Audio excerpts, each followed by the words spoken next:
as we are finishing up our Deuteronomy 34, there were some terrific points last week, and while we're here, Terry, if you can recall some of the items that you talked about that you exchanged with me, I want you to present those so we can consider those in just a moment. But as we close this out, I want us to think about maybe three things, especially considering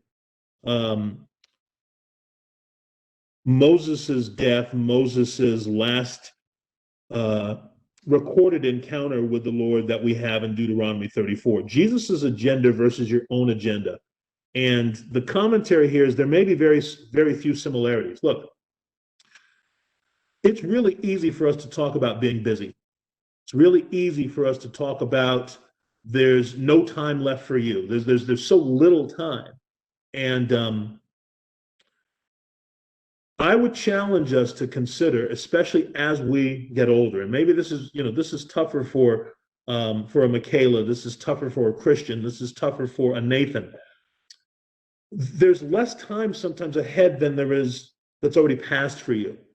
And so in a way that may be surprising, in a way that may also be alarming, we're going to get eternal credit for the things that are eternally oriented, for the things that we've done that are for Jesus' sake.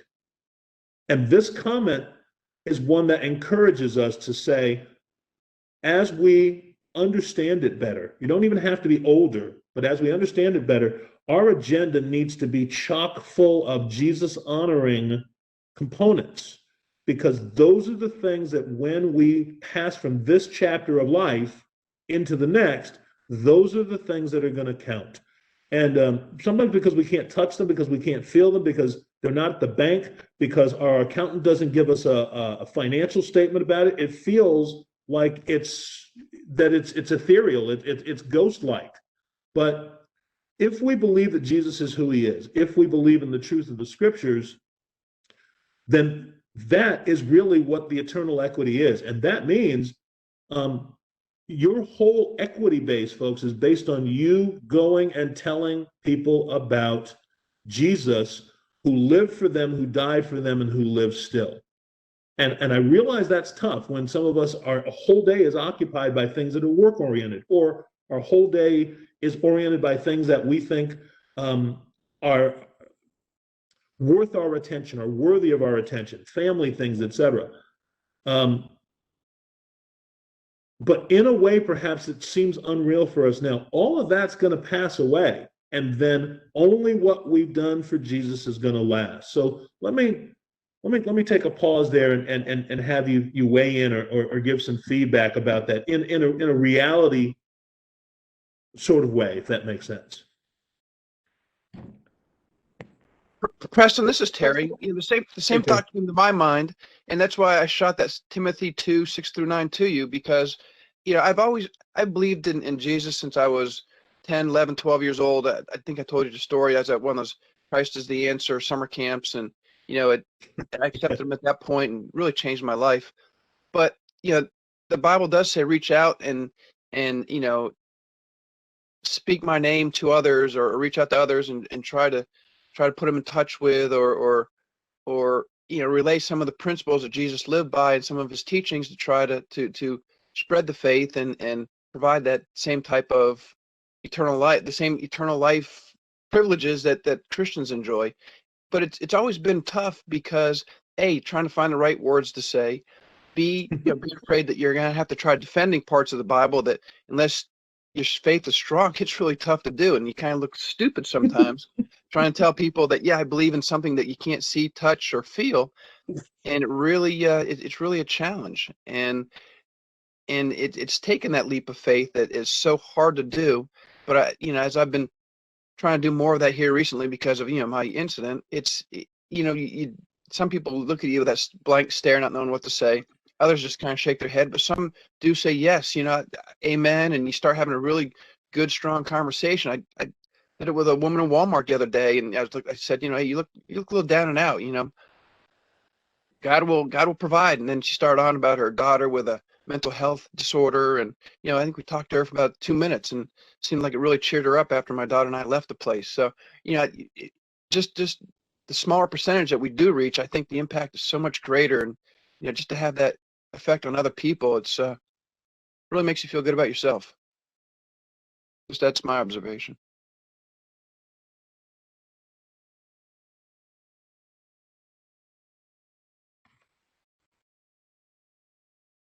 So if Terry's point has merit, even if it's making you feel good about yourself, how come more of us don't do it?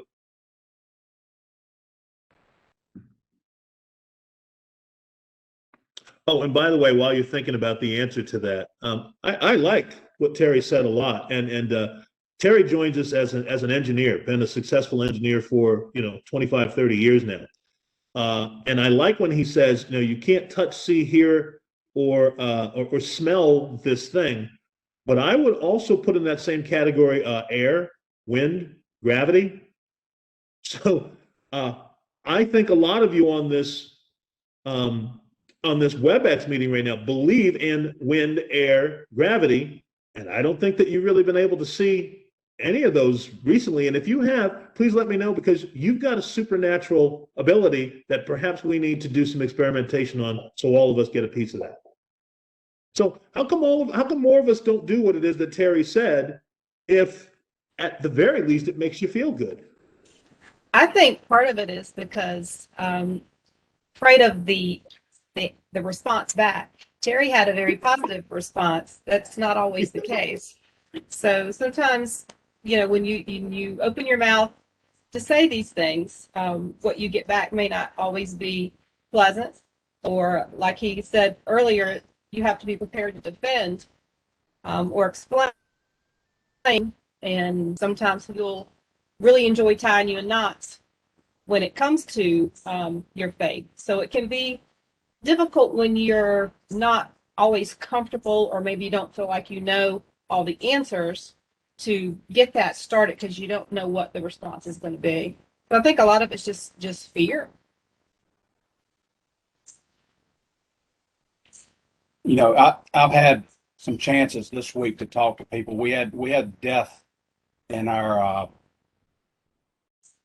company family. That guy, he was about 1 week short of being 86 years old, passed away this week, but he had worked up until he was at least 85. And so he's only been retired a while, but he's had a lot of health issues. And this was a guy that, by all evidence, I would say he probably wasn't going to be in heaven. He was one of the most brutally honest men there ever was, an old school guy, as honest as the day was long, and everything, but that wasn't going to get him there. And I had a chance to talk to people about that this week. And I went into the funeral pretty much expecting that's the way it was going to go. We'd say a lot of good things about him and be gone. Now, he had a dear wife he'd been married to for 60 years. I know for a fact she'll be in heaven. She's, my conversations with her I've had over the years and all. Yeah, she's there at church anytime the door's open, and she believes like we do. But anyway, went into this funeral, and some people got up and said some things, talked about the old war stories, him out on the job, and how smart he was and all that, and his sense of humor and dry and everything, how honest he was. And we went on, so I said, okay, this is going like a plan. And then the pastor of his wife got up and started talking, and he kind of started off the same way. And then he talked about his wife. I'm her pastor, not his pastor. I didn't see him much. I knew him, great guy, but I never saw him much. It was rare that he came to church. So anyway, as he went on in there, and he said he took a call from her one night, and normally wouldn't have taken it because he was getting ready to go into a meeting, but he looked at his phone and said, I got to take this. And she was saying that out of his last operation, it wasn't good. He'd had a couple heart attacks or anything and all, but and then he said, all of a sudden, then her countenance kind of turned joyful talking to him. And he says, okay, this is different. And he said that she told him that sitting there with his daughter and her, he started talking to him and he said, I don't want y'all to worry about me. I now know Jesus as my Savior. And he says, I'll see y'all in heaven again. And he was dead within hours. So then the pastor took it to the thief on the cross and said, people, I'm telling you right here and now, it's never too late. And until you've drawn your last breath, that thief was drawing his last breath, and he said, Jesus, remember me. That's what Mandu did. And and then I got to talk to people about that afterwards. They said, that's what I'm talking about.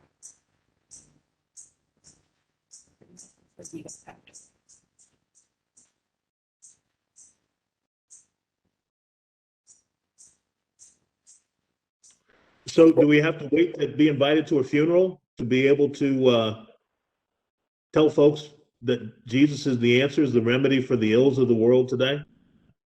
Sherry said that not knowing what the person's response is going to be and potentially getting a negative response is off-putting, that we all don't have Terry's good providence where somebody is uplifted by what we have to share. And let me throw a bit of a monkey wrench into that, into those works. I know a lot of you have favorite sports teams or favorite actors or favorite movies, and you don't shy away sometimes from getting right in the middle of the discussion about what a good movie is and why. I've even heard Matt go so far as to try to explain why the Miami Dolphins should even be a football team today. So it's interesting that we pick and choose which arguments we're okay wading into when we know the response is going to be negative.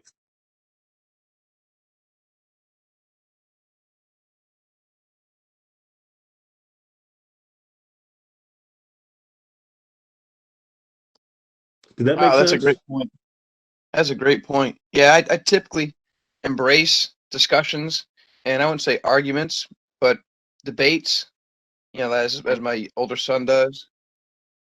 I guess my thing, though, Preston, is, and this, I'll be brutally honest, is to strengthen my faith. I need to read the Bible more. I need to have those quotes on hand. I need to be able to, not to show off, but as Paul would say, humbly and peacefully and respectfully share the word, give people the, for lack of a better word, I was gonna say ammunition, give people the, where they can go and find these words so they can look them up themselves. But again, it's just trying to, I don't know. I guess, I don't know. Sorry. Love it. Hey, Terry, I appreciate you weighing in that way, because you know what? Through this pandemic weird stuff, a lot of us have become streaming experts. We are streaming experts to the point where we know every single movie that's on almost every single streaming service available, and we know if it's a pay opportunity or if it's free with the service, and we've watched them all, bad and good. Now, why do I say that to us? Because if we were as fervent and as hungry to be able to be as expert about the scripture and the contents, and about being able to defend our faith, I would suggest that we'd have many more opportunities and many more occasions where believers would be encountering people with this kind of good news.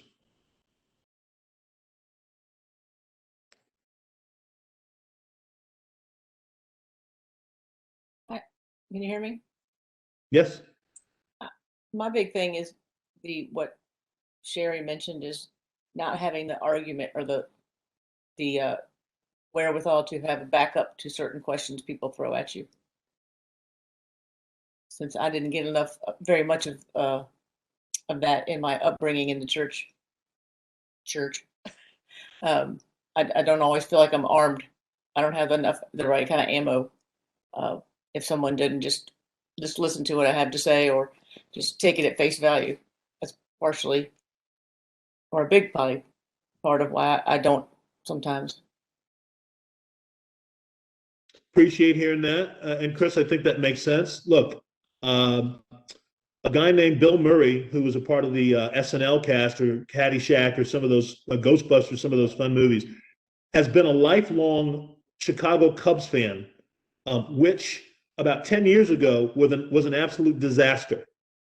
And I say that because they've won the World Series now, so they're not considered failures any longer. But prior to that, Chicago Cubby fans would still wade into an argument with you and have absolutely no chops to stand on because they didn't, not only could they not bring a championship home, not only were they, was it almost pointless to root for them, you couldn't budge a Chicago Cubby fan from being a Chicago Cub fan.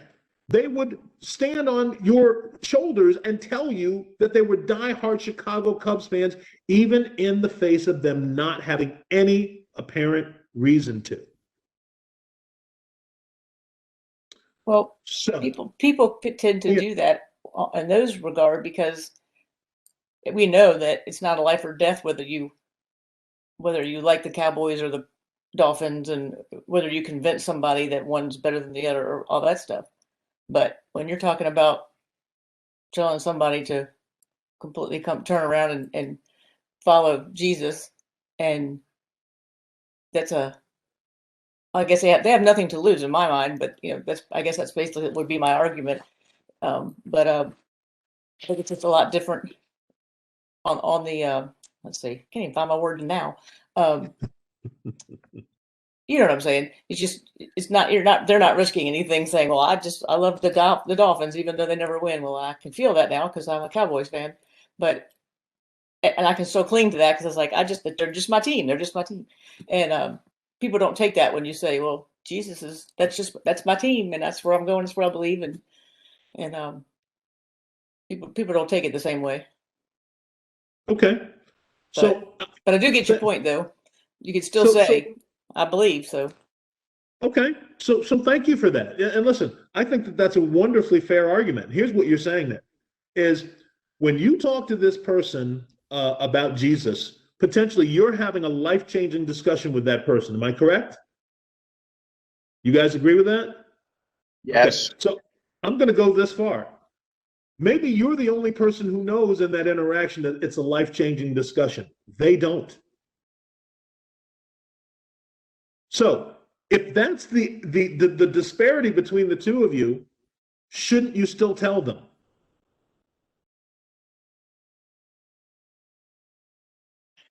Definitely. And Preston, as I've shared with you since I made some friends that are outside of my typical circle, that what I've gotten back from the 4 or 5 or different people, and it's a small sample, don't get me wrong, as as others were mentioning, it's not like I talk to everybody, about the Lord, and it's just been recently because I feel like I have to, and I'm trying to change my position. But I get back a lot of stories of, how could my, little brother take advantage of me for years and years? How could I have gotten into that car accident? How could, my mother have died at 37 years old? How could I have been orphaned out? How could I have been, met person A, person B, person C? And it's just, tragedy after tragedy. And it's really hard to answer those questions. And, that's when I was asking you. I've asked you a couple of times, well, how could God let some of these things happen? And that's when we got into some of those discussions. But it's really hard to be that person to say, God loves you, but he's also going to, give you hurdles and different obstacles that you can use to grow your faith, which is a really tough pill to swallow. But he never gives you any more than you can handle. Well, someone would argue, well, how could, being violated by your brother 6 years old be something that you could handle? So it really, there's some crushing stories I've heard that it kind of makes you almost not want to talk to anybody anymore about it because you're almost afraid of what you're going to get back. And I'm not a therapist, and it puts you in an awkward situation, as Chris and others have already mentioned. It's the awkward situation you're put in. And it's kind of like sometimes even how do you end a conversation like that, especially if it's just someone at Walmart or someone at the post office or, someone that you're somewhat casually talking to, where do you go next or how do you follow through? Just a lot of questions and a lot of, by taking that first step, you've also created other paths out there that are scary, very scary. And so you're talking about the concept, Terry, that once you start the conversation, it's not necessarily going to stay in the backyard of where you wanted it to stay. Is that it's going to create a whole lot of different tangents because the person's going to have what ifs that pretty much scare the pants off of you and make you think, I shouldn't have started this conversation to begin with. But let me throw this concept at you because it's one that I don't necessarily embrace it, but I understand it better. We live in an age of Shazam. We live in an age of YouTube. We live in an age of Google. Now, here's what I mean by that. In the old days, it may have been incumbent on us to have all of this knowledge in our heads and on hand to be able to say, this is the answer, because of my years of study and because of my ability to recall all of these wonderful things about Scripture. Well, look, Shazam is something you push on your phone, and after Shazam, the app listens for about 5 seconds, it tells you what you're listening to. So here's become a recent mantra of mine. When you get to the tangent in a conversation that confuses you, especially with this kind of group, and hopefully the relationship you develop, remember the old "Who Wants to Be a Millionaire?" and use a lifeline. If you need an answer right away, well, hopefully you've captured some of these lessons and some of, say, even Steve's apologetics that he's presented to us, and you have access to some of that to be able to say, you know what, I don't have the answer for you, but I've got a video for you to watch, and you forward that to the person. But if you also need an answer right now, especially because you're getting the why does a loving God let bad things happen to good people, and you can't remember the answer for that, well, then you've got some folks that are on this lifeline right now that you can say, hold on a second, let me either shoot a text, let me send an email, let me make a phone call. And depending on how long you have as an interaction, you've got time to be able to Shazam the answer as opposed to just panicking.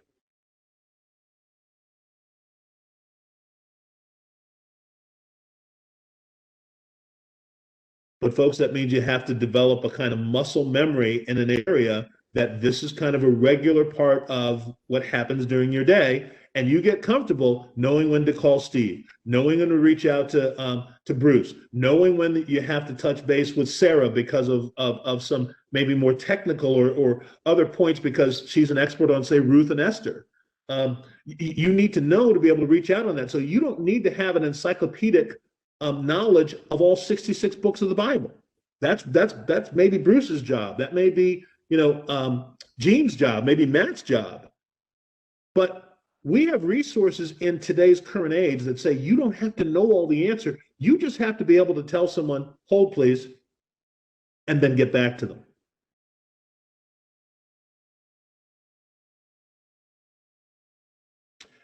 And folks, look, you don't stay away from the favorite movie discussion. Your favorite movie may be The Nutty Professor. And someone's going to tell you that shouldn't even be in the conversation in terms of cinematic marvels. And you're going to defend that movie with the best that you have because either you like the Jerry Lewis version or the multiple character Eddie Murphy version. And you're going to defend that to the death. Folks, that's what apologetics are about. And sometimes you get to the point where you're saying, I just love Eddie Murphy and you should too. And if that's all you got, maybe that's enough for you at least to enter the argument and then say, you need to ask me more about that, I'm available. But you need to put your dog in the race. Yeah, Preston, one thing too that a lot of people don't understand, when you're telling people about Christ, it takes multiple touches on somebody to actually win them over. If you're the person that's actually gotten to the point where you're leading that person to Christ, somebody else has been working on them along the line too. Most people are not, they're hard nuts to crack, and it takes sometimes years of talking to somebody. I mean, I think back to this elderly couple. This woman talked to this man for 60 years. They were married. And finally he understood it. But Sometimes it happens quick. A lot of times it doesn't. It's going to take multiple touches on that person to win them to the Lord.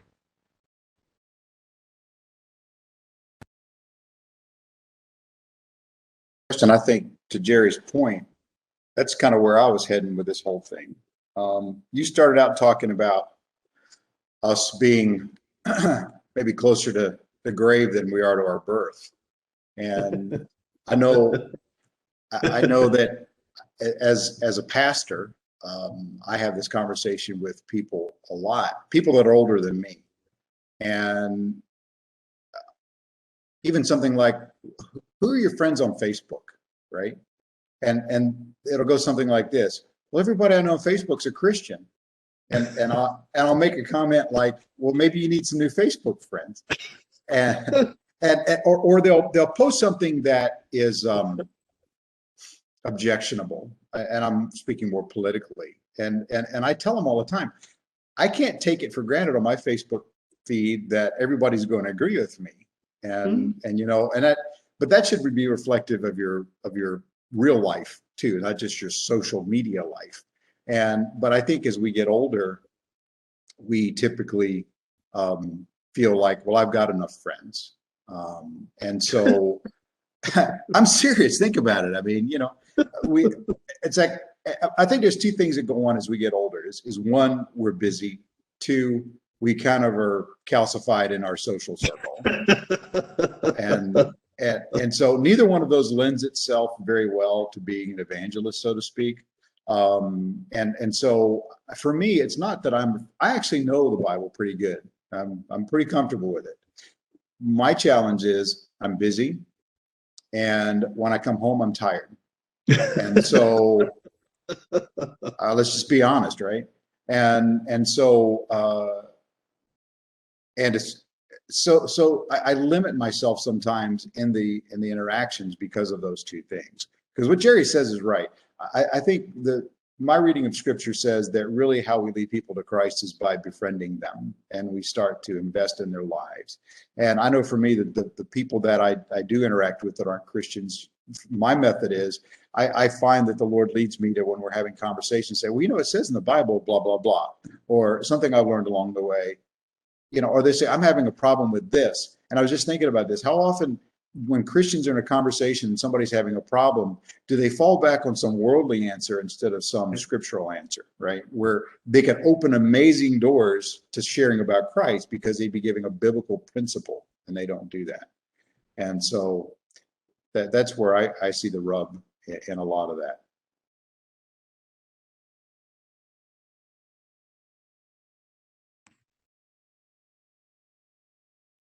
I appreciate the honest exchanges, folks, because I think that this is why when we think about what Jesus's agenda for us would look like, why ours doesn't really mesh. And the realities are those things that Jerry and Bruce both mentioned, and Terry, is that it's time.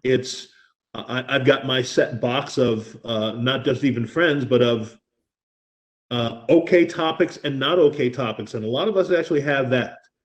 Surprisingly, Christians, church people have topics I won't discuss. One of those these days is surprisingly the pandemic or coronavirus. Christians have a really tough time with that, especially when it's to mask or not to mask, or are you vaccinated or not vaccinated? Those, it's fun to negotiate if you're okay with those waters. But setting limits around our ability to tell people that Jesus is a disservice to us, but is also a disservice to him and what he's done to us and done for us. So, and we're going to talk a lot about what he's done to us over the next two studies. So there really was there wasn't a Freudian slip. It was actually purposeful to mean what he's done to us, but also what he's done for us. And so, folks, look, when you get a great Christmas present, or when someone has done something that you think is quite so generous to you that you don't deserve it, you go around telling people that you don't even know because you're so amazed that someone has done X and so for you. That really should be how we spend our days. when I've been doing the visiting with the United Methodist gang on Sundays, one of the things that I do is as I spend time looking around the room, looking for the joy of the Lord in the participants, and it's really difficult to find, folks. It's really difficult to find people who seem to be exuberant, who seem to be joyful. What they're doing is there's a ceremony and a tradition that they've been taught to participate in, and they're going and they're putting their time in for that. And it feels like when they've done it, that they've done a good work. And when I think about Jerry mentioning the thief on the cross, here's really what I think about when I think about the negatives of that guy. It's a terrific thing that he recognizes Jesus for who he is shortly before his coming death, his impending death. But for those of us who don't right now have to be at death's door to know who Jesus is, guys, we need to be celebrating mightily, and we just don't. We don't have a joyfulness about us. It doesn't exude from our pores. We almost act as though it's laborious for not only for us to celebrate him, but for us to be able to tell people about him and what he's done for us. And I guess as we do this more, and as I look at the world that changes around us, and as I attend services that seem to be, and this is my chosen word these days, funereal, I refuse. I refuse, and I would like to encourage you to refuse to allow that to be injected into your Jesus mindset. That's not what he's asking us for. And so when I see that situation, even sometimes when I see us, it's like we're waiting for our glorified bodies to be joyful. And that seems like we're missing the point of being victorious here and being victorious for in eternity. And folks, I'm going to encourage that perhaps whatever it is that is your exuberance, whatever it is that is your joyfulness, because it's going to look different perhaps from person to person, that you put it into play now. Because if you can, then it's going to be easier for your agenda and Jesus's agenda to match better. And look, you guys remember that old silly camp song, if you went to Christian camp songs, I've got the joy, joy, joy, joy down in my heart, right? We're okay with little kids singing that. We think it's cute, but the adults are the ones who actually need that infusion. Because when I watch church folks worship, there is very little joy, joy, joy, joy. There is a whole lot of rote, and it is boring the mucus out of me. So hopefully you have some of that experience, and you're saying, mucus, stay away when it is that I'm worshiping the Lord. When I'm talking about the Lord, no mucus be present. So let me pause there and give you an opportunity to weigh in.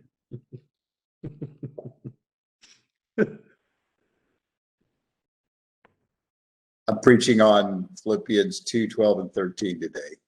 Work out your salvation. And as I was reading through that, I was reminded again, the fact is that the vast majority of Christians, if you say, give me your testimony, their testimony starts with, I was saved in ... And that's it. As opposed to the testimony being, let me tell you what Jesus did in my life this week. And that's why you see that. I mean, that's absolutely why. Because, and I think I've actually got this in a sermon today, and it just, I don't know, as I was typing it out, I was like, wow, that's a ton of bricks.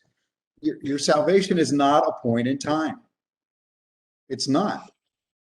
I mean, that's what sanctification is all about, right? But I'm afraid that the people you're running into at your UMC church and probably a lot of other places, and the ones that I deal with, Jesus is history, man. And that stinks. Jesus is like, I gave you my spirit. You're right there. We're dealing with right now. And they're going, man, I 78. Yeah, Jesus, you were all there was, man. But Jesus is not real in 2021. Jesus is not real. And I have this conversation with my old buddy Ron all the time, who's going through some stuff, and here he is, he's 85, he's got some issues, but he's strong, he's clear of mind, there's a lot going on good in his life, but he focuses on the 2 or 3 things that stink. And I was sitting with him this week, and sometimes I think, you should be thankful that I still show up. Maybe that's something you should be thankful for. I got to listen to all this. But I told him, I said, I looked right at him. I said, in all things, give thanks. And if that could be the way we start our day, and you mentioned gravity and air, thank you, Lord. I'm still breathing. And I don't know. Maybe that's where it's got to start. But if we just take for granted, it's like, well, I'm so wonderful, and God owes me all this. Then when things don't go my way, I'm grumpy, and that seems to be where people are, as opposed to thinking, I deserve hell and death, and here I am. That's a tough thing to get our heads around because of the attitude of the world today, that I'm entitled to just have everything. Sorry, that got political. I'm done.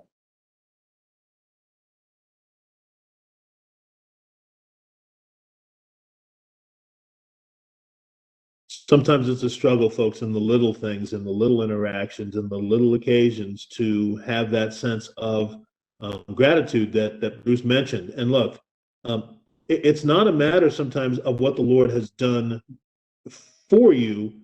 It actually should even evolve to something that we really struggle with even more mightily, which is this: that He is. We sing the song, "Because He lives, I can face tomorrow," right? And there's no thank you for the car, thank you for the food, thank you for the house. Because He lives, I can face tomorrow. That's a whole different launch point. And that's kind of what Bruce is talking about: is thank you for the gravity, thank you for the air, thank you for the wind, thank you for, because that's not necessarily for stuff that I prayed for, thank you for doing for me. It's because you hold all of eternity and existence together. Allow me to be grateful for you and grateful to you. And I like, Matt preached several weeks ago when we meet the young man who has a demon-possessed son. And Jesus sort of paraphrase says to him, "Do you believe that I can do this for your son?" And the guy says, "Yes, I do. But can you also help the parts that I can't believe in? Would you also help the parts that I just don't get about this?" And here's the cool thing, and Terry sort of mentioned this earlier. Jesus is okay with that, but you got to tell him about it. And sometimes you got to verbalize it. And sometimes it really helps to even verbalize that in a group like this, to say, there are just some things I don't get. I don't understand it. Now, part of the reason that you voice that is because there are those among us who either have had experiences or have had perhaps the kind of training to suggest to you, just because you've not experienced it, just because you can't explain it, it doesn't mean someone else can't. And that's kind of what you learn in a family, is that there are strengths that I have that are not your great areas. And then there are strengths that you have that are areas of opportunity for me. And that's where I would reach out when somebody says, "Hey, can you tell me X and so?" I might say, "No, I've got really no clue about that or no experience, but I know Bruce does. So let me put you in touch with Bruce and have you be able to do that." So let me pause there, give you an opportunity to feedback. And we're talking about Jesus's agenda versus your own agenda.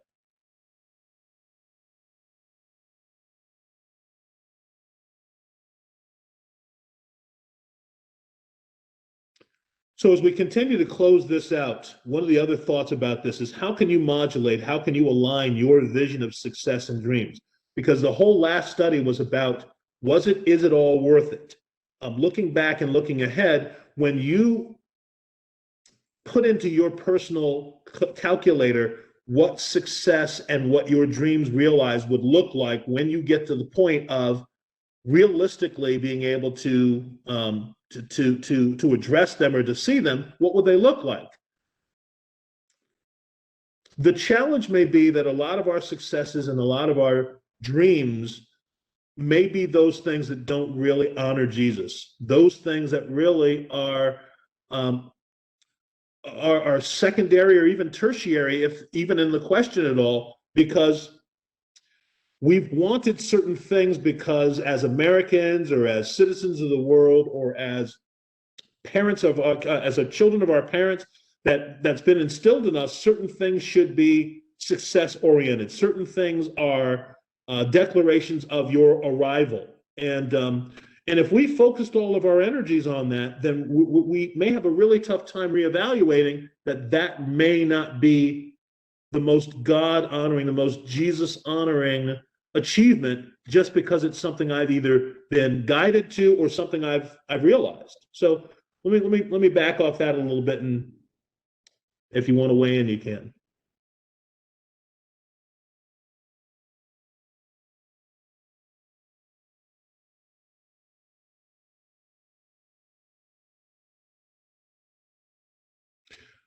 When we look at Moses, and we look at Moses with our entitlement hats, and this is where the nice Jenkins in-family fighting was happening, because it's real easy to look at Moses's life under the microscope of human entitlement. It really reads like God is incredibly unfair. Yahweh God is incredibly unfair, because the thing that Moses does, which are one thing with three subsets that he does that keeps him from being able to go across the Jordan into the land that he's been leading this group through the wilderness about.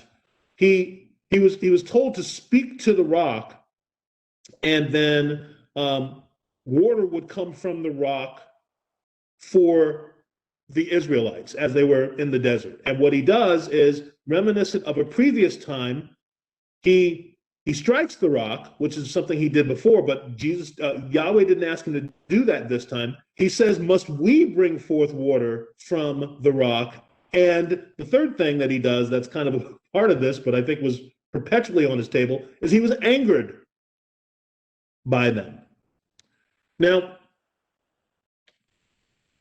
my argument for years about this, when I'm arguing the humanistic side, is this: only Yahweh and Aaron and Moses knew what Yahweh asked Moses to do.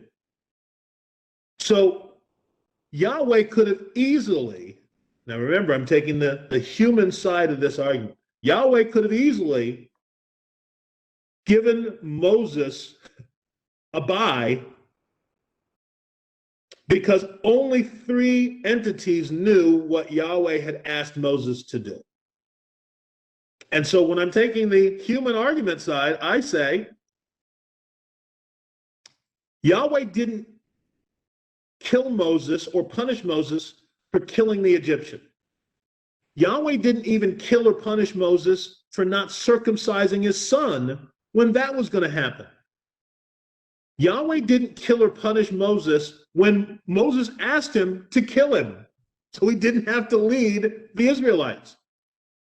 But yet, he punishes Moses for this one tiny little indiscretion.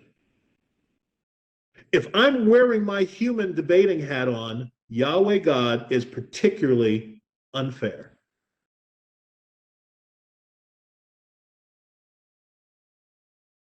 And I don't know if you live your life 40 years for him and you make one little mess up, that it's worth having done that. If I'm taking the human argument and arguing that. So let me be quiet there and have you weigh in. Kristen? Mm-hmm. Okay, I'm sure you can hear me. All right. Yep. So when we talked about this a while back, one of the things that had found, which you came back to a few seconds ago, was that in this situation, it was different because Moses was basically, it's like he wanted to channel the power himself as opposed to giving the glory to God. And I think that also attributed to why what you say, this one little indiscretion, was a pretty big thing. You know, I don't know, it's just, yeah, it does seem unfair, but it's God. What are we to say that God is unfair?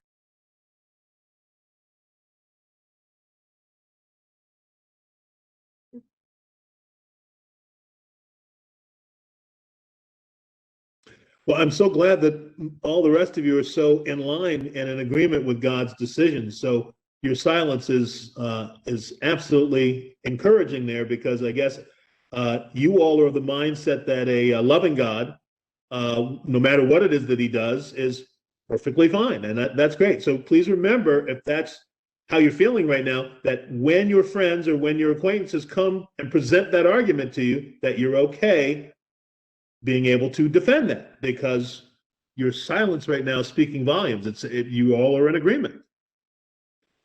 I'll stay with you on the human side. You want to try this? Let's try this. All right, this falls within the area of conjecture.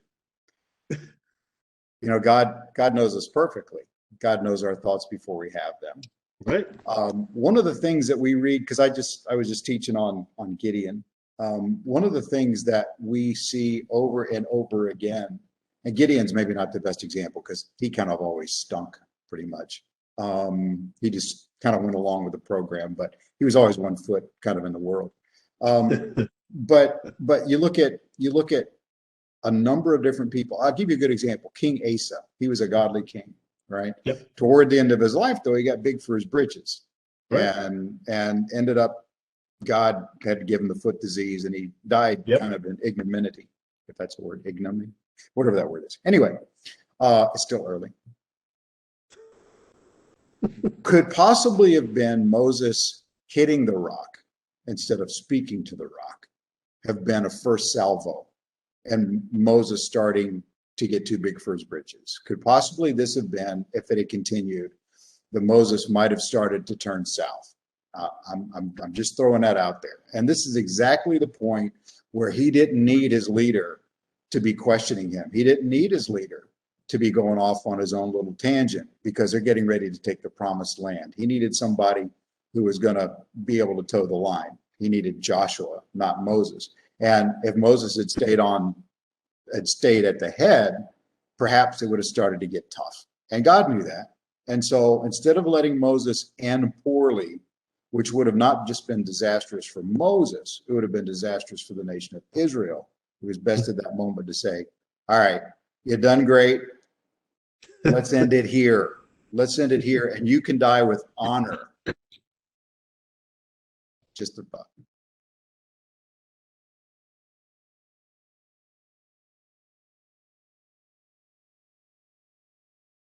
I like it. I like it a lot.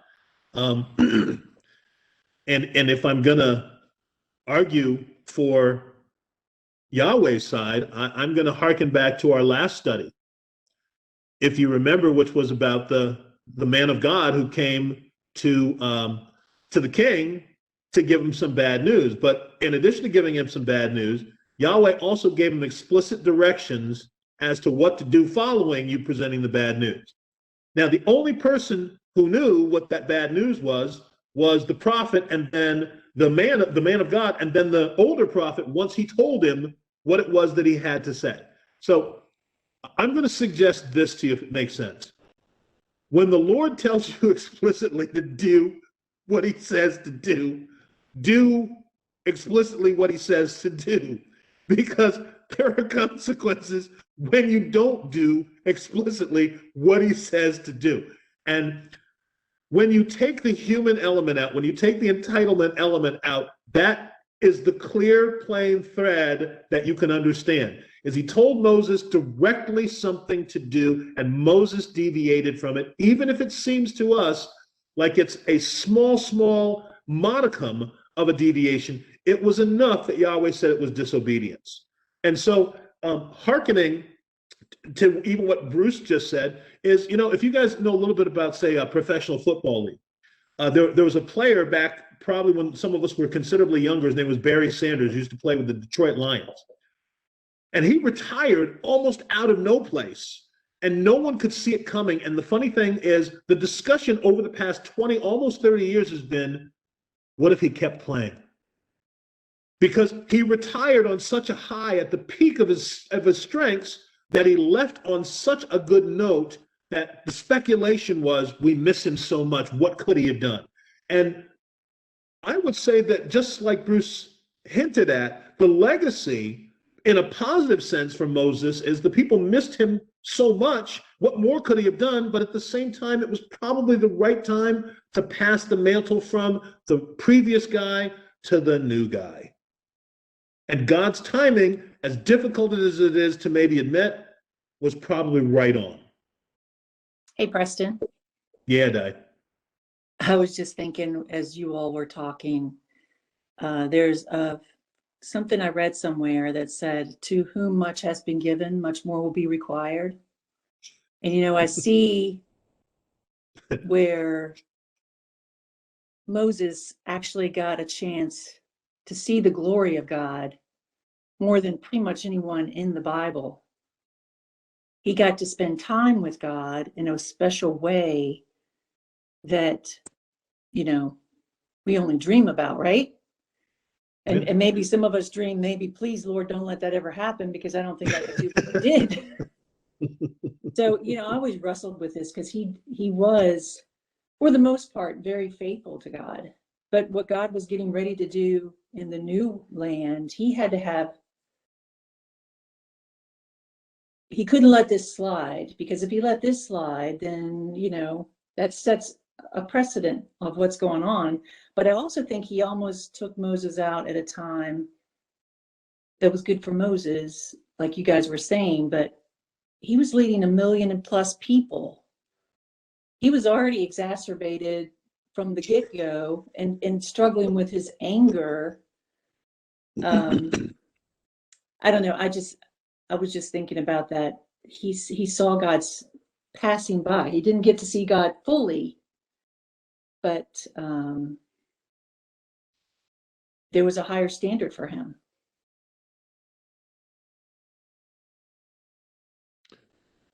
Yeah, Diane, I think that's undeniable. And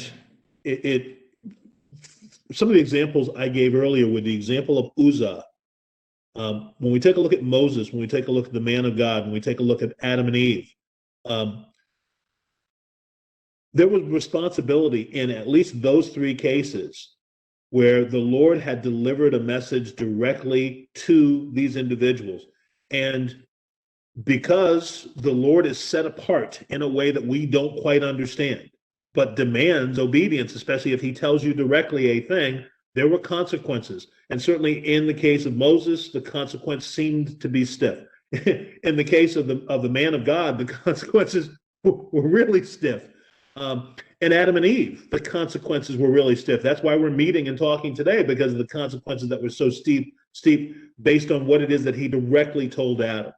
And so sometimes our talking points and our argument points amongst one another and to other individuals needs to be based on this kind of difference in Yahweh God and us. So that when people begin to discuss how can a good God allow bad things to happen? I've had so many terrible things occur for me in my life. How can I believe in God if that is? We have to recognize that as God's creations, and because of the consequence of some decisions that were made, and it takes some time to get to that discussion, that's why the world is in the state that it is today. But then the better and the terrific news is, but it's not going to remain that way. And that's where your Jesus entry also gets to come in. So if folks want to talk about their illnesses and their woes and their interpersonal situations and their other scenarios that have provide negative aspects in their life currently, you can explain to them the history of where those negative aspects come in, but then you can also let them know that there's going to be a change to the current disposition. And looking forward to that, that's a good news, the gospel. That's a good news that we should be inspired to want to tell people about. So let me pause there. Hey, Preston. Hey. Just something I've been thinking about as we've been talking and sort of looking at the question. I have less of a problem in this situation with Moses, because there's something that I think that we've kind of overlooked a little bit, and it's probably it's an aspect of God's nature that we as humans really don't like that much. We really like the loving aspect of God nature. We love to think about how He loves us and those types of things, but we kind of often overlook the justice side. So when you have a discussion like, well, there was only a couple other people in the room, there was only a couple other people that were aware that Moses didn't follow directions. Well, the amount of people that are aware of it really wouldn't matter. To God, if He did not punish, he's basically he's denying His own nature. And oftentimes we like to overlook that part because when we think, well, yeah, but I did this and this and this and this, it's the same argument. Like if you're standing in front of a judge and the judge is like, well, you're on trial for a murder. And you're like, yeah, but I helped an old lady across the street and I did this. And the judge is like, you killed this person. So I still have to serve justice for what you did do, not for all the good things that you did do. So oftentimes we sort of overlook that part where it's like a situation where it's like he would deny himself if he didn't punish Moses for this, because Moses really is doing something here where he's sort of assuming God's glory for himself. So I have less of a problem with that than say an Uzzah who simply probably reacted without even thinking, or even let's say the 36 Israelites who were killed attacking Ai because they had no idea that there was sin in the camp. They didn't know. So the Moses situation, I can't say that I have an issue with it.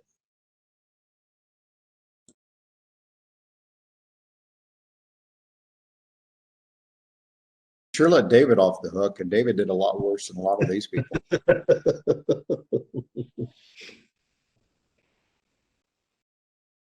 So I think both of you are quite correct in the content that you're sharing. The challenge with getting to that particular fundamental is that takes time in a relationship with someone who has no idea who Jesus or Yahweh God are. It takes time. And that's that meeting people, that's finding friends maybe outside your calcification level.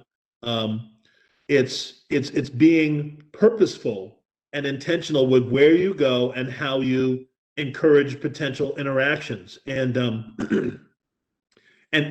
getting to the point where you can have that discussion with someone takes some time, folks, because you got to listen when you're making a new relationship, especially. You got to listen to a whole lot of their woes. You got to listen to a whole lot of their belly aching. If you're going to present an all-powerful deity, not only has created them, but has made the remedy for the woes and the ills of the world, they're going to tell you all the woes and ills that they have. And now you've got to wade through that with patience to tell them ultimately what you, Steve, and what Bruce are saying about how a holy, just, and loving God has to operate. That takes time. Yeah. One thing I think about it with this too, we look at it as Moses was punished. It was a consequence of what he didn't do, but what was his punishment? He got to go home and be with the Lord. So it wasn't like it was a bad outcome for him. Hey, Jerry, I like that. And I like that because sometimes when we see even the patriarchs of the Bible losing their life, we think about it as a negative event.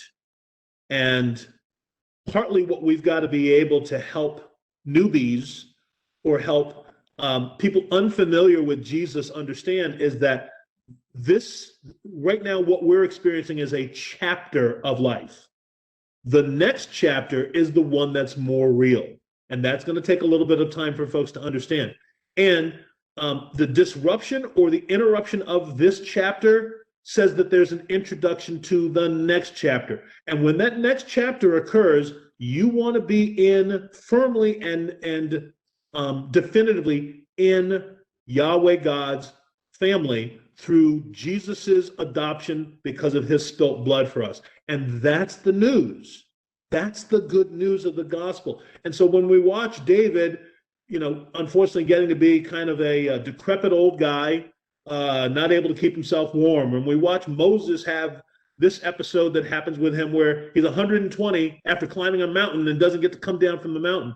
When we watch the man of God getting ripped apart by a lion, right? When we watch Ananias and Sapphira getting blown up, it doesn't mean that they don't get to spend eternity with Jesus. What it does mean is that this chapter of their life gets interrupted in a way that you would vote not to happen to you. So let me pause there. Preston, I think it just, for me, the struggle that I have and where I try to get to with God, I mean, is to live as Christ and die as gain. I mean, that's a very, very strong verse of scripture to recognize that Paul, who I think we could say that Paul went through some stuff, right? I mean, you read his litany. It's not a great list, I mean, he'd be like Eugene Levy, what a week I'm having. It was not good. And he was getting it from all sides. And yet we don't see Paul going, for me to live in Christ, to live as Christ and die as gain. So I don't know that there's a large percentage, and I would include myself lots of times, of Christians that make that real in our lives. To say, okay, I'm gonna wake up this morning and you give me my orders and I'm really going to do it. I mean, I pray that, but do I live that? Right. I mean, do I really live that? Or once I get out of the house and it's all of a sudden, well, Lord, I got a lot of stuff to do today. I might squeeze you in somewhere.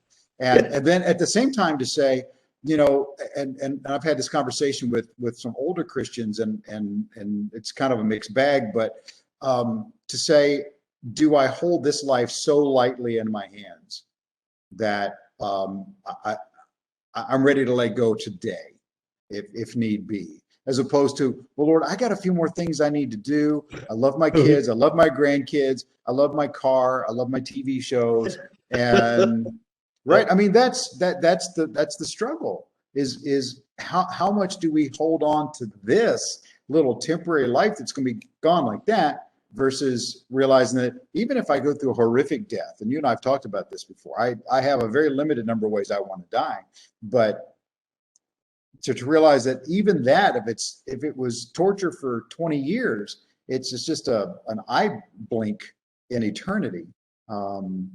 That's not the way we humanly think too often. I admire people who can look past that, because I continually fall back into my worldly way of looking at things. Bruce, that is such a,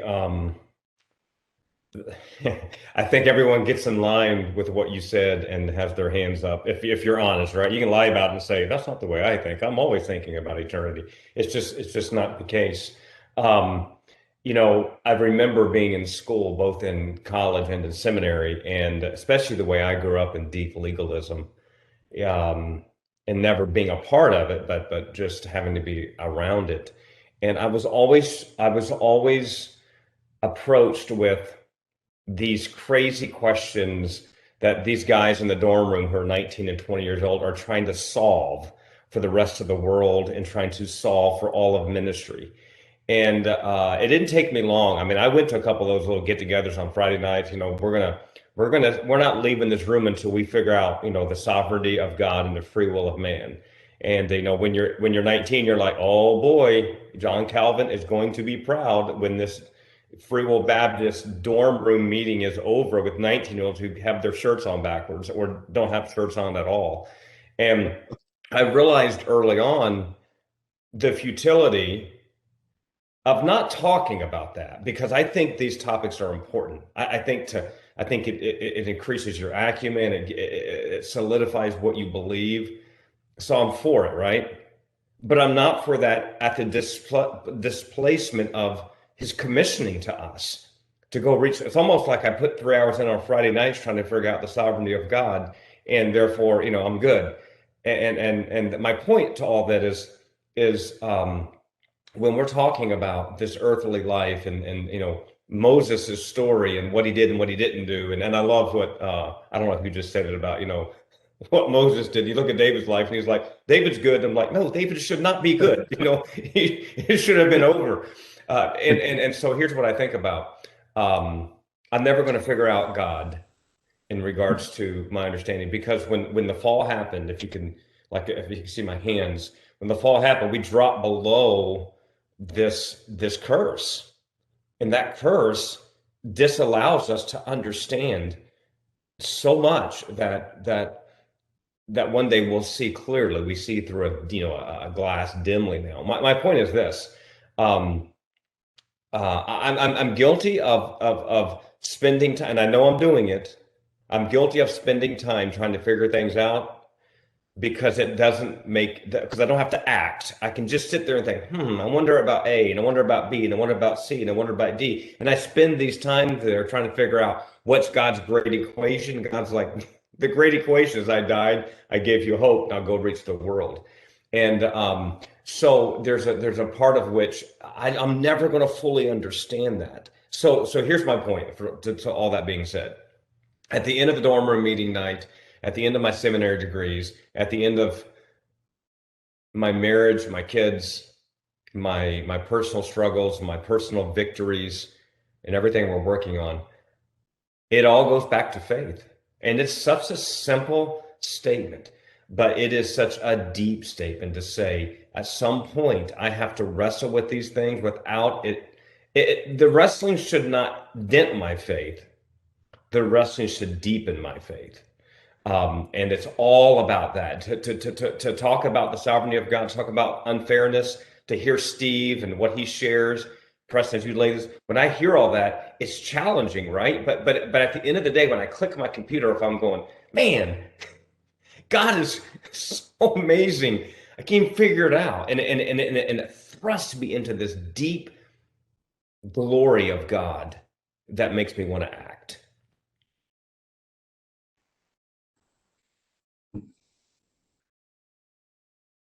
So let me see if I can get this right to maybe capture some of these final thoughts that are under the bullet of some considerations.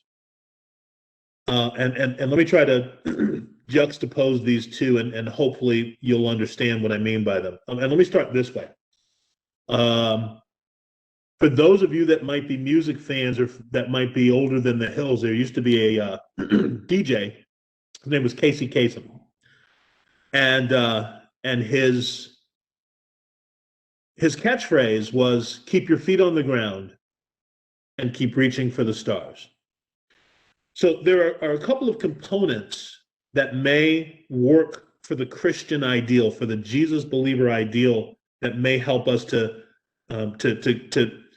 consider our agenda, consider augmenting or aligning our understanding of success and achievement, so it looks more like it's God honoring than less like it's stuff that is my own private accumulation process.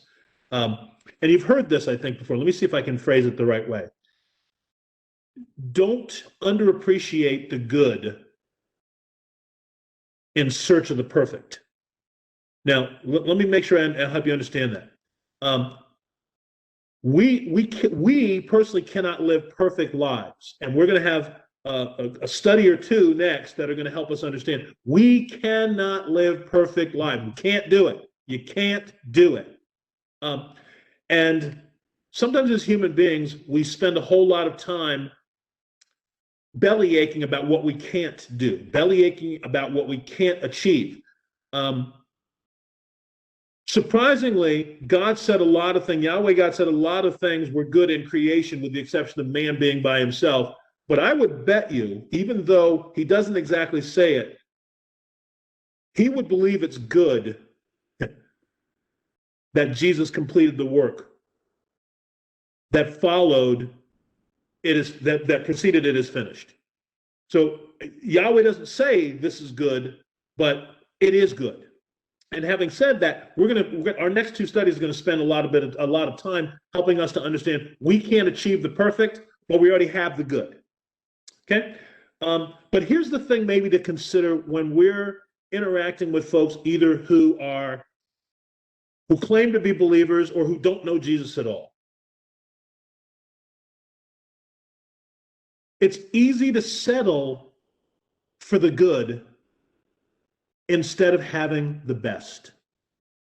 It's easy to settle for the good instead of having the best. And folks, this will make more sense to you as this group because of our backgrounds, respectively and collectively, than it would maybe to other people groups. We're Americans, and no matter how yucky in many ways it is, we don't really have the problems of a lot of other places around the world.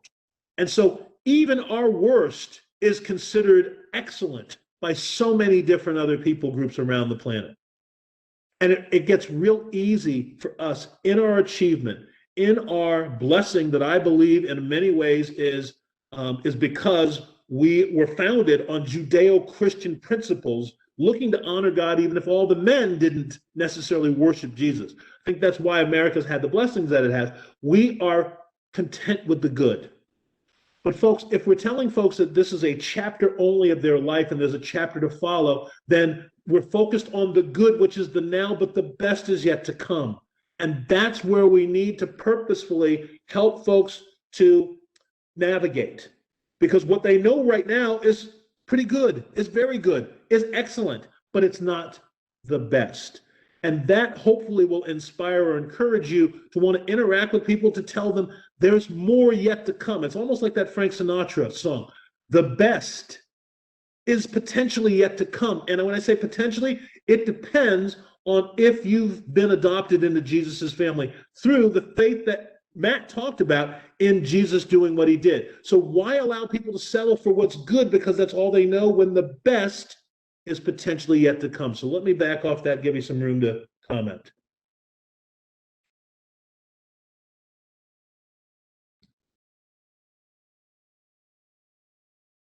It's such a deep thought, Preston, what you just shared, because when I'm living under that curse, we're just trying to, Preston, you made a comment to me when we were meeting at your house at the beach. It was so funny, and I was telling Erica about it.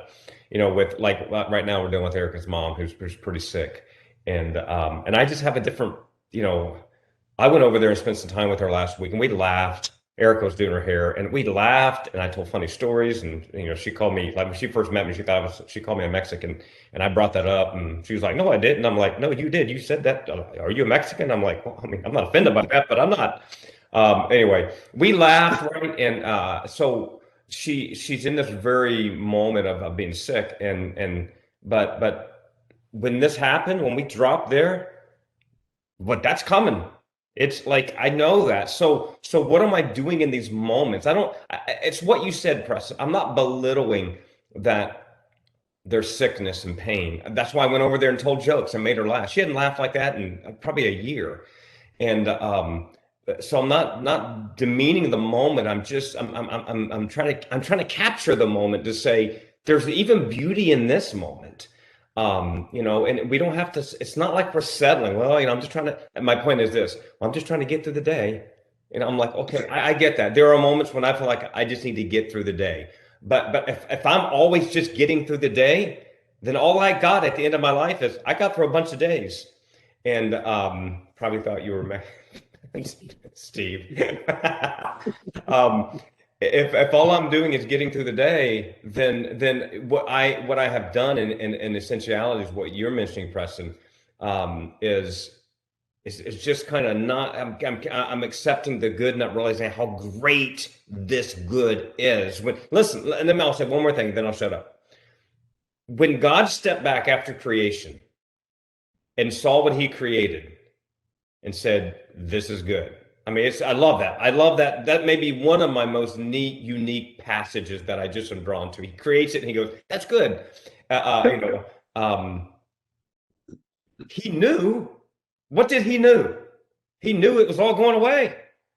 He knew that it was like trees would bloom and then trees would die. And your favorite seasons compilation, Preston, the seasons of life. He knew that it was ending. And when he said it was good, when he made man, this is good. What did he know? Man was going to be an idiot, having therefore his son sacrificed. He knew that, but it's still good. And when God uses when God uses the term good, it's like on a whole different level. My wife was like, when we go watch football games, she was like, the boys will have a play that doesn't really mean anything. She was like, he did good. And I'm like, no, that's terrible. And when I say he had a good play, then it's different because I get it. God says, this is good. And I think we miss that because of the depravity, the pain, the loss, the confusion, the unfairness. We get wrapped up in that. And I'm like, and it takes what you just said, Preston. It takes deep faith to say, even in this, it's good. Because people almost see that as super spiritual, but when you really get a hold of Jesus, he doesn't waste pain. He doesn't waste anything. And if you'll buy into it, you'll do more than get through the day. You'll change your life and everybody's life around you.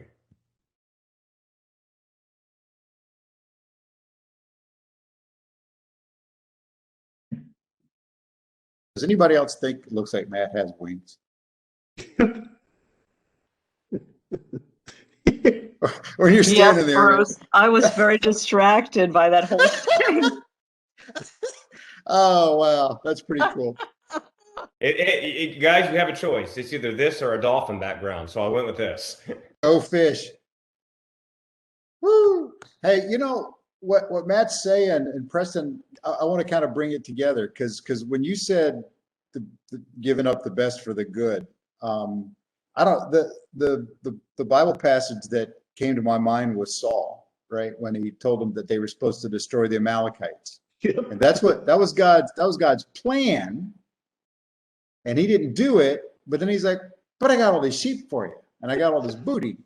And God's like, right? I mean, you see this passage, you see this idea all through the Old Testament. I desire your obedience more than your sacrifice, right? Yeah. And I mean, you see that over and over and over again in the Old Testament, especially. And I think it kind of comes down to, well, I want to do something for the Lord today, which that's a bad place to start for him anyway. I want to do something for the Lord. But it's like, well, what can I do? And it's like, well, I want you to go out and tell your next door neighbor about me. Okay, Lord. Well, I'm going to read my Bible. Right? And read the Bible's good. That's a great thing. But it's not what he wanted you to do today.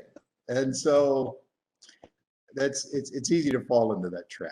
I mean, we're good and I guess you'd call us moral people, but we're not always the most obedient people. And I'm talking about myself. You guys don't get mad at me, but I mean that's kind of the point there, isn't it?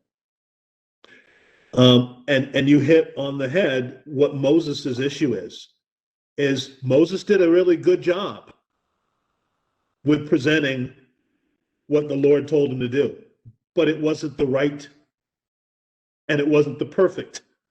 It was good because water came out of the rock. The outcome is what it was that was supposed to happen. But Moses did a half job at that in part because he was inspired to help God out a little bit.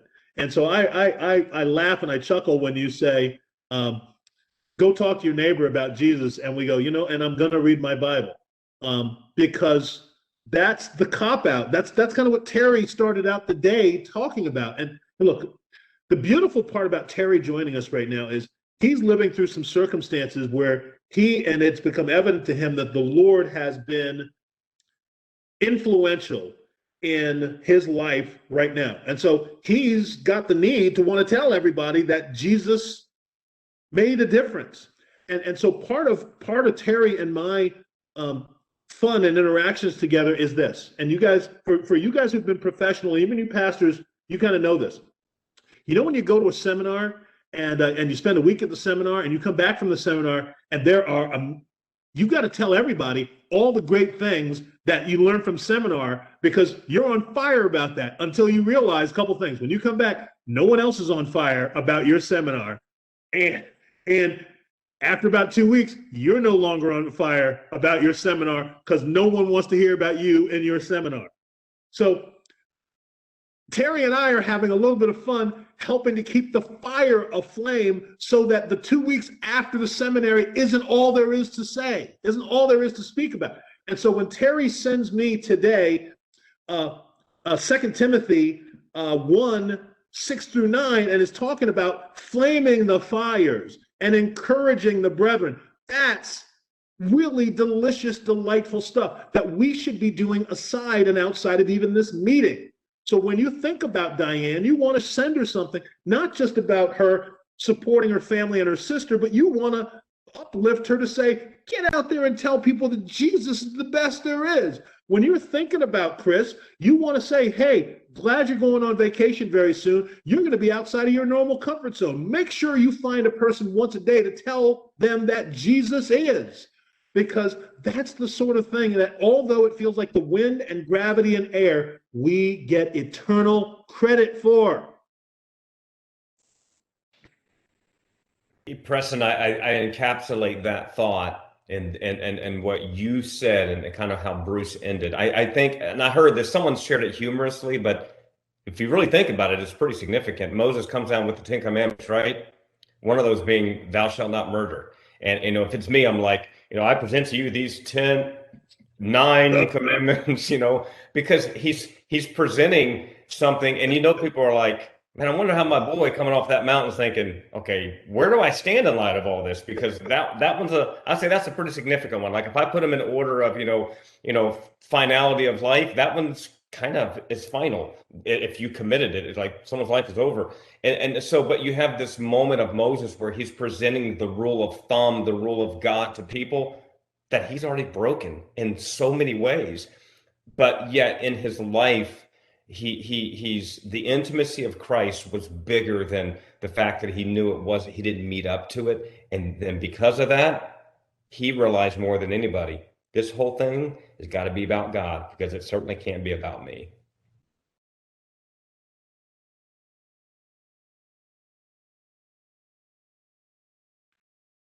And we're going to close down shop on this after I introduce where we're going to go next week. But, I was going to say something kind of funny, which was we can't interview Moses. But here's the funny thing. Had James, John, and Peter may have been of a different mindset, they may have been able to interview Moses to say, okay, one question. So instead of Peter going, can we make tents for you? He could say, one question. Were you okay with dying early and not going into the promised land? Can you just answer that for me before you go back to heaven?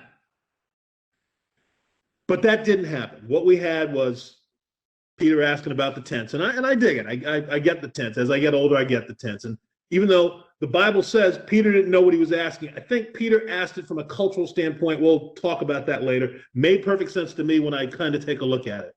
But we didn't get to interview Moses, although he could have interviewed Moses. But my take on this, after studying it and after reading it for years and after debating it, is this. From a human standpoint, it really blows that Moses can't get to fulfill this thing that it looked like he was made the coach of, that he was made the manager of this Israelite team to do. But I believe because of what Matt and what Bruce and what Steve has alluded to is this, because of, and Diane, what his relationship was with Yahweh God, he was okay with it. I think he was more than okay with it. I think he was okay to lay that responsibility down, because what he had to come next, which was the best, which was the perfect, was better than the good or the often not good that he had experienced.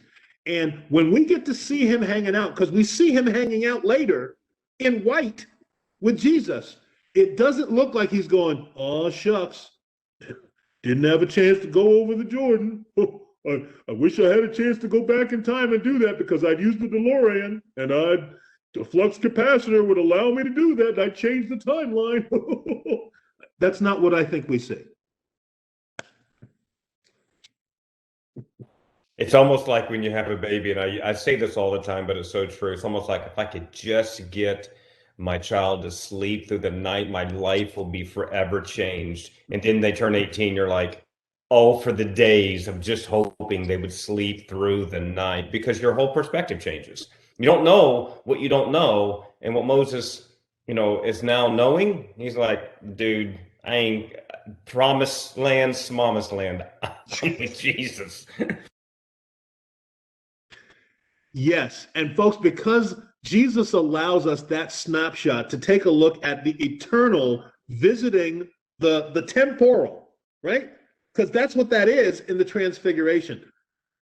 We know that there's better than what is the good right now. And that's what should inspire and encourage us to want to tell people to not settle for what they know and not settle for the good. And that's how we can better align our values and our agenda to Jesus's, by saying, let me have one opportunity to get involved in the conversation to say, whatever this world is about right now, whether it feels good, bad, or indifferent, there's better yet to come. That should be the driving point for us. And maybe that's what we can pull from Deuteronomy 34, 1 through 12.